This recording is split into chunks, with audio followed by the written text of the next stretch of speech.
প্রিয় দর্শক, আপনার বাড়ির কলার খোসা কি ফেলেই দেন? আজ থেকে আর ফেলে দেবেন না, কারণ এটি হতে পারে আপনার বাগানের সেরা জৈব সার। আজকের ভিডিওতে আমরা দেখব কিভাবে কলার খোসা থেকে প্রাকৃতিক ও কার্যকর জৈব সার তৈরি করবেন।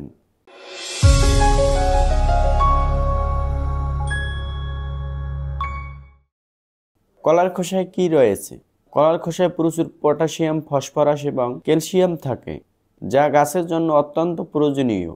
এই উপাদানগুলো গাছের ফুল, ফল এবং সবুজ শ্যামল বাড়াতে সাহায্য করে।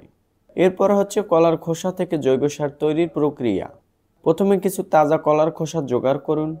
তারপর খোসাগুলো ছোট ছোট টুকরো করে কাটুন, যাতে এটি সহজে মিশ্রিত হয়। তারপর একটি ব্লেন্ডারে কাটা খোসাগুলো রাখুন, এর সাথে পানি মেশান এবং ব্লেন্ড করুন। এখন আপনি একটি তরল সার পেয়েছেন। তারপরেই তৈরি হয়ে যাবে আপনার কাঙ্ক্ষিত সেই তরল সার। এটি গাছের গোড়ায় সরাসরি দিতে পারেন, তবে এটি ব্যবহার করার আগে পানির সাথে আরও কিছুটা মিশিয়ে পাতলা করুন। যদি কম্পোস্ট তৈরি করেন, তবে কাটা খোসা সরাসরি কম্পোস্টের সাথে মিশিয়ে দিন। এটি কম্পোস্টের পুষ্টিগুণ আরও বাড়ায়। তারপর হচ্ছে ব্যবহার বিধি। সপ্তাহে একবার এই সার গাছের গোড়ায় দিন।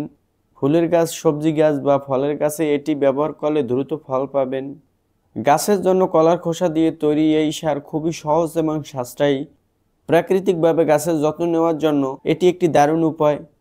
যারা ছাদ বাগান করেন তাদের জন্য এটি বিশেষভাবে কার্যকর। প্রিয় দর্শক, আপনার বাগান আরও সুন্দর করতে চাইলে জিও টেক্সটাইল গ্রো ব্যাগ ব্যবহার করুন। আমাদের গ্রো ব্যাগগুলো গাছের শিকড়, শ্বাস প্রশ্বাস ঠিক রাখে এবং টেকসইভাবে গাছকে সুস্থ রাখে। আজকে এই পর্যন্তই। দেখা হবে আবারও নতুন কোনো ভিডিওতে। আসসালামু আলাইকুম।